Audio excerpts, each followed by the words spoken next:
महंत नरेंद्र गिरी अनंत काल के लिए समाधि में लीन हो गए, लेकिन उनकी मौत के बाद अखाड़े का वो सच सामने आ गया है जिसमें गद्दी और संपत्ति को लेकर ना जाने कब से कितनों को साजिश का शिकार होना पड़ा। नरेंद्र गिरी की मौत की साजिश से अभी पर्दा उठा नहीं है, लेकिन अखाड़े की संपत्ति का पूरा दस्तावेज जाम हो चुका है। आपको बताते हैं आखिर क्या होता है अखाड़ा, कैसे काम करता है अखाड़ा और कहां से आती है अखाड़ों के पास अकूत दौलत।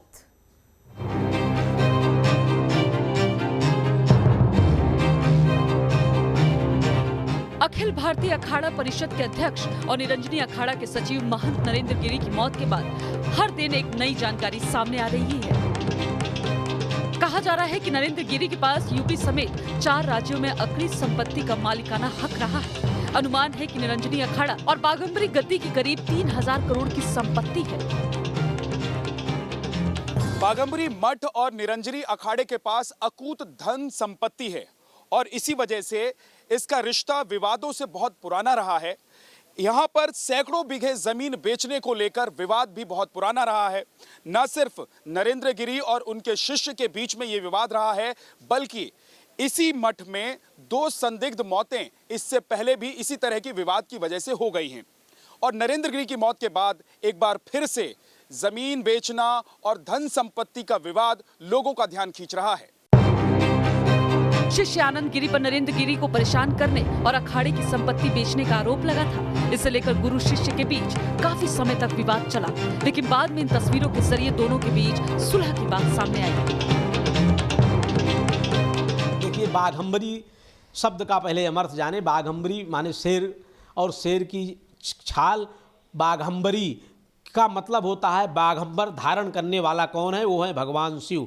तो वस्तुतः ये शैव की गद्दी है। बाघंबरी को जो धारण करते हैं ऐसे भगवान शिव, और उस गद्दी में बैठने वाला जो भी पीठाधीश्वर होता है उसको शिव के समान सनातन धर्मानुयायी, उनके मतानुयायी उसकी पूजा करते हैं, उन पर भरोसा करते हैं, उन पर विश्वास करते हैं और उन पर आस्था करते हैं।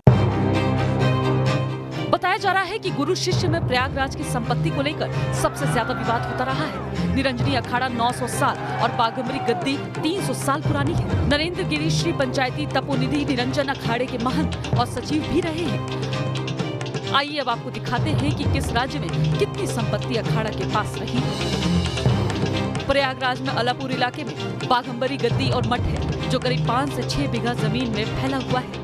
यहाँ निरंजनी अखाड़े के नाम एक स्कूल और गौशाला है। संगम से सटे दारागंज इलाके में भी अखाड़े की जमीन है। प्रयागराज के मांडा में 100 बीघा जमीन और मिर्जापुर के महुआरी में भी 400 बीघा से ज्यादा की जमीन बाघंबरी मठ के नाम है। इसके अलावा मिर्जापुर के नेडी में 70 और सिंगड़ा में 70 बीघा जमीन है। एक अनुमान के मुताबिक प्रयागराज और आसपास के इलाकों में निरंजनी अखाड़े के मठ, मंदिर और जमीन की कीमत 300 करोड़ से ज्यादा है, जबकि हरिद्वार और दूसरे राज्यों में संपत्ति की कीमत जोड़े तो वो 3000 करोड़ के आसपास की है। कुंभ नगरी, उज्जैन और ओंकारेश्वर में निरंजनी अखाड़े की 250 बीघा जमीन, आधा दर्जन मठ और दर्जन भर आश्रम है। कुंभ नगरी नासिक में 100 बीघा में अधिक जमीन, दर्जन भर आश्रम और मंदिर है। बड़ौदा, जयपुर, माउंट आबू में भी करीब 150 बीघा जमीन, दर्जन भर मंदिर और आश्रम है। हरिद्वार स्थित मुख्यालय के अधीन कई मठ मंदिर हैं। नोएडा में मंदिर और 50 बीघा जमीन है। वाराणसी में मंदिर और करोड़ों की जमीन है।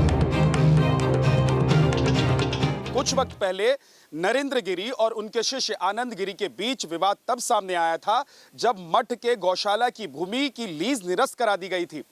आनंद गिरी का कहना था कि ये लीज उनके गुरु नरेंद्र गिरी ने निरस्त करवाई है। दरअसल इस जमीन पर एक पेट्रोल पंप प्रस्तावित था और ये पेट्रोल पंप किनके हवाले होता? आनंद गिरी के हवाले होना था, और यही वजह थी कि गुरु और शिष्य के बीच विवाद बढ़ गया। आनंद गिरी का कहना था कि नरेंद्र गिरी इस जमीन को बेचना चाहते थे। कहा जा रहा है कि बाघंबरी मठ की करोड़ों रुपए की इसी जमीन को लेकर गुरु शिष्य के बीच घमासान इस कदर मचा कि निरंजनी अखाड़े और बाघंबरी मठ से आनंद गिरी को निष्कासित कर दिया गया, जिसके बाद आनंद गिरी ने भागकर हरिद्वार में शरण ली थी। इतना ही नहीं, हरिद्वार में आनंद गिरी की ओर से बनवाए जा रहे आश्रम को भी वहां सील करवा दिया गया। इससे पहले भी 40 करोड़ रुपए की बाघंबरी गद्दी मठ की 7 बीघे भूमि बेचे जाने को लेकर हुए विवाद को लेकर वहां राइफलें तन चुकी है। इतना ही नहीं, मांडा और रायबरेली में भी निरंजनी अखाड़े की करोड़ों की भूमि बेचे जाने को लेकर विवाद रहा है। आनंद गिरी पहली बार 2005 में बाघम्बरी गद्दी मठ से जोड़े गए थे, जबकि 2000 में आनंद गिरी ने महंत नरेंद्र गिरी को अपना गुरु स्वीकार किया था। Team news nation.